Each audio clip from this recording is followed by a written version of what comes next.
Kenapa? Pertama saya katakan bahwa kura-kura ninja itu bukan binatang, tapi tokoh pahlawan dia. Ya, itu kan menurut kamu. Ya, pahlawan ya. Jadi saya menggambarkan ini untuk menghindari asas praduga tidak bersalah. Kalaupun saya menyebutkan itu apa namanya kayak misal diduga, misalnya RZ itu hampir mirip-mirip seperti itulah. Oke, kita tinggalkan masalah itu. Ini sekarang saya melihat hanya menyangkut karakter. Orang ini terlalu berani, terlalu sombong, dan pernah dipecat oleh Kongres Advokat Indonesia. Makanya regulasi tentang pemecatan tidak ada mudahnya seorang pengacara langsung pindah ke sana dan mengatakan bahasnya belum dicabut. Dan saya apresiasi buat Kongres Advokat Indonesia juga langsung memberi apresiasi pemecatan. Walaupun awalnya saya adalah orang yang paling keras terhadap semuanya, ya. Tapi memang ada sedikit saya baru merenungkan saat ini. Seandainya fokus saja Mahkamah Agung pada pelaporan Rasman dan istrinya.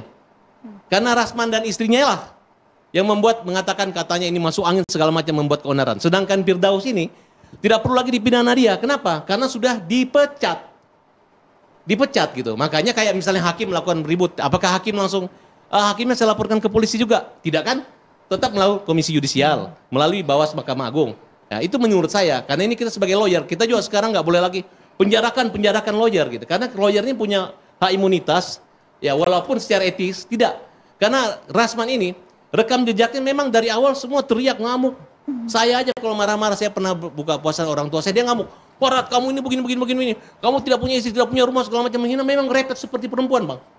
Dan itu sangat membekas kepada siapa? Makanya dia banyak musuhnya. Makanya saya ingatkan kepada teman-teman kayak Rihat Uta Barat itu adalah teman saya yang saya memperkenalkan dengan Rasman. Kamu membela Rasman itu untungnya untuk apa? Kalau hanya kamu ribut-ribut, saya katakan sama Firdaus, kamu minta maaf kepada Mahkamah Agung, kepada Ketua Pengadilan, kepada Majelis. Kalau kamu minta maaf, tidak mau, Tuhan ada membantu saya dapat kuasa. Akhirnya hari ini minta maaf. Saya masih bilang masih kurang. Kamu harus membuktikan bahwa kamu datang minta maaf ke majelis hakim, kemudian kamu mogok makan. Apa kamu sampai mati kalau nggak dimaafin? Baru saya percaya kamu minta maaf. Kalau tidak benar. Kamu selalu berulang-ulang kali. Apa yang terjadi adalah sikap dan karakter kamu, sehingga Tuhan tunjukkan. Kamu tidak ada pun membela diri atau menghormati mahkamah, tidak ada. Jadi permusuhan yang seperti Bang Perhatahi katakan tadi memang akumulasi dan memang sebab tapi terlepas daripada itu. Ini bukan ingin membongkaran moral dari Hotman Paris, tapi adalah bagaimana Rasman didakwa dengan pasal penyibaran Undang-Undang ITE. Tapi kan patut juga membela diri, kan tadi seperti disampaikan, Bang. Membela diri kan nanti ada tepat waktunya, karena menyangkut masalah terbuka live siaran, ya. Harusnya kalau pengacara pintar, dia mengerti. Pertama, ini bukan pemeriksaan terdakwa. Maksudnya Rasman tidak pintar begitu? Bukan, seluruh lawyer yang di situ, ketika mereka minta live, ya, itu menurut saya ya, kalau namanya saksi, kalau misalnya 3 orang disumpah, yang 2 itu disuruh keluar, tidak boleh mendengarkan. Kalau sudah live, ya, berarti kan sebut apa? Nggak ada gunanya. Jadi kalau hakim mengatakan ini tertutup, ya memang syarat hukum acaranya mengatur seperti itu. Nggak ada misal kecuali saksi cuma 1 orang, bolehlah terbuka. Kalau saksinya masih banyak, panjang. Jadi tidak ada alasan mereka memprotes minta ganti hakim hanya gara-gara hakim menetapkan bahwa persidangan itu harus tertutup. Nah, kalau makanya saya bilang kalau pengacaranya mengerti hukum acara, ini kan beda persidangan di DPR. Bisa boleh walk out. Ini nggak ada istilah walk out di pengadilan negeri. Tapi kalau walk out ya siap-siap aja mendapat sanksi dipecat oleh dari organisasi advokat. Dan Mahkamah Agung juga ini sedikit saya kritik. Kalau bisa laporkan Rasman langsung ke polisi karena dia bertindak sebagai pengacara. Tapi laporkan Firdaus dan timnya adalah ke organisasi advokat. Nah, dan sebenarnya walaupun dihukum, nanti kan pasal yang saya dapat bocoran tadi itu pasal 207. Dengan pasal 335 tidak bisa ditahan. Nah, menurut saya kejadian di Alami Rahman kalau perlu cari aja pasal yang penting tangkap aja. Kalau perlu pasal teroris deh karena dia meneror hakim di situ. Se-ekstrim itu kan pendapat saya. Begitu, ya kan? Tadi juga menyatakan ya, Farhadi menyatakan bahwa ya udah dipecat.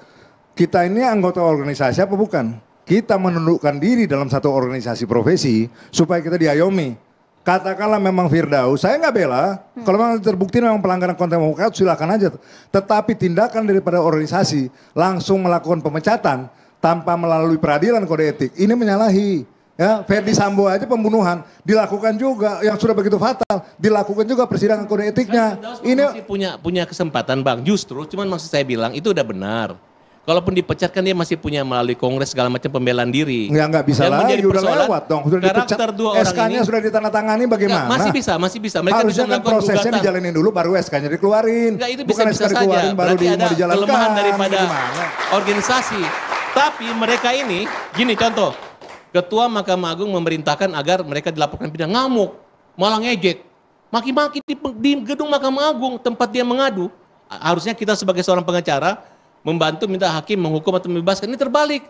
Mahkamah Agung yang memerintahkan agar dilaporkan pengacara ini. Bagaimana mereka membeli kepentingan klien. Mudah-mudahan tidak berdampak buruk terhadap pengacara-pengacara lainnya gitu. Dan ini menjadi satu pelajaran bahwa kita jadi pengacara apa sih? Sesombong apa sih?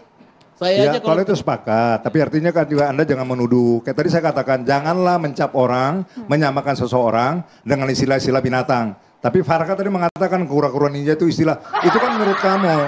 Ya kan? Coba saya dibilang kura-kura ninja. Enggak, kalau kura-kura ninja itu pahlawan menurut saya. Pak Ma, itu kan Film menurut ada filmnya kamu. kura-kura ninja, tapi menurut pengertian orang. Kalau saya bilang dia itu adalah kura-kura, lain. Ini kan kura-kura ninja toko. Ya sama aja lah, itu kan tapi permainan itu bahasa nggak aja. bisa bang, karena saya tidak melecehkan dia. Kura-kura ini dia adalah seorang pahlawan yang saya gambarkan agar tidak menjurus Enggak lah, nama. menurut saya stop Masih lah. praduga Bilang tidak kura-kura bersalah. ninja, bilang botak segala Tapi macam. tadi Jangan kan letak Saya nggak fisik. pernah bilang botak. Dia Saya memang bilang fisik kura-kura seseorang. Tapi khawatirnya di situ Ya. jadi pencetus juga bang. Mari saling menghargai. Pencetus Ini sesama pihak advokat, rakyat sama- naik kita, sama Bang. sejawat udah nggak dihargai, terus bagaimana? Enggak, kalau Ya kan? dia pun juga ngejek, memanggil orang dengan sebutan kalimat-kalimat yang nggak bagus. Abang kita punya ada rekaman. Saya menganut begini, orang boleh bikin nggak baik sama kita. Kalau panjang kita masih bisa tanggapin baik-baik aja. Contoh Bang Partai, Ya. kita panggil nggak pernah panggil nama, panggil Pak pengacara ganteng kita panggil kok. Amin. Ya gitu kan. Kalau dia kebutuhannya. Hari ini Firdaus sudah dipecat oleh Kongres Advokat Indonesia